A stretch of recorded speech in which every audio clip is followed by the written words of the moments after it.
The book is called The Explorers, A New History of America in 10 Expeditions. And it covers the lives of 10 amazing individuals from diverse backgrounds whose discoveries shaped US history. Some of these names are familiar, but you probably haven't thought of them as explorers before. And then most of them are unfamiliar. And so putting them all together, it's more than a collection of these 10 biographies. It's a history of the entire United States through that lens of exploration. Well, my favorite chapter is the 8th chapter about a man named Matthew Henson. And he participated in this global race to be the first to reach the North Pole at the beginning of the 20th century. Now, most people know the name Robert Peary, who was the white commander of that expedition. But so then and into recent decades, Matthew Henson's role in that expedition was overlooked. It was the Jim Crow era. Matthew Henson was Black.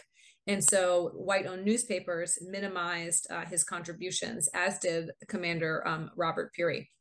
But Henson was a remarkable person. He was born in Maryland, and he was the son of sharecroppers. And he was orphaned as a young child. He ran away and became a cabin boy who sailed all around the world, starting at the age of about 11.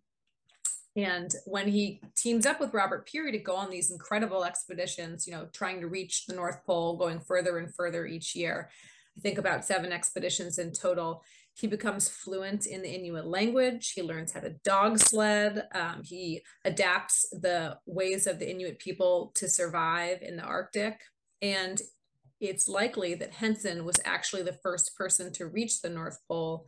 In an interview, he said that he had reached the site first. And then when Peary came after him, that's when they took out the instruments and measured where they were. So they got about as close as you could get to the North Pole using the instruments of the day. But Peary long got all of the glory and the fame when they came back from that expedition.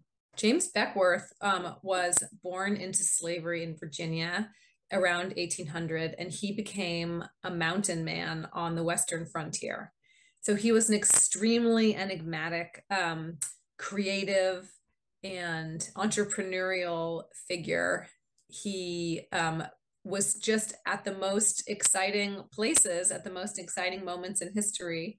So he was a mountain man when all the fur trappers and traders were in the Rockies. He did some trading on the Santa Fe Trail in the Southwest. And he just happened to be in California around the time when the gold rush started. And he hopped on a boat, made his way north, and started prospecting for gold and selling goods to prospectors. So he was really quite a character.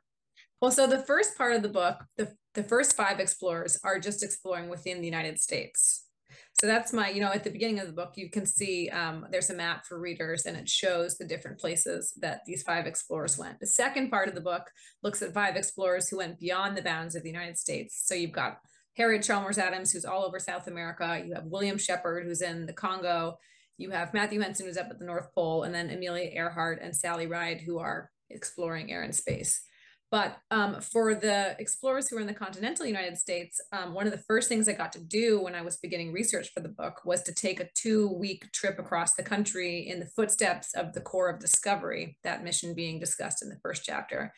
And so it was truly, remarkable. And I'll always remember going from St. Louis, Missouri to Astoria, Oregon, and watching the landscape of our country change, from the flat fields of South Dakota to the mountains of Idaho, and then that beautiful Pacific Ocean in Oregon. It was quite a sight to see at the end of the trip.